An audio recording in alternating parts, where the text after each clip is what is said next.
with a lot of weak domestic leagues in Europe, do you think the Super League will happen eventually? Unfortunately, I think it will happen eventually. I genuinely think it will.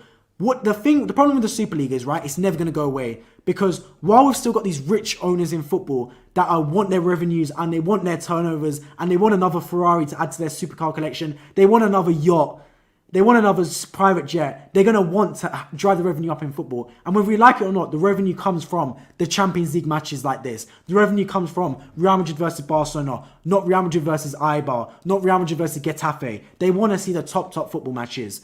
And how that happens is with a Super League. And the thing is, right, the problem they made is they went too hostile.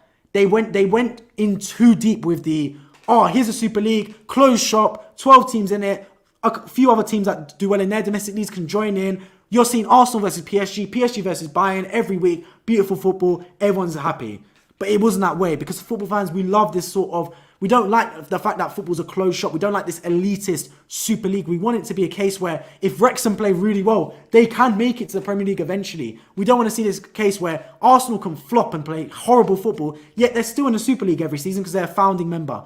No one like that. How I think they're going to go at it is they've learned their lesson. They're going to come back with the Super League, but they're going to portray it in a more friendly manner. Maybe they're not going to have founding members. Maybe they're just going to say it's the elite Super League. Whoever finishes top 4 joins that. So they replace the Champions League with it potentially.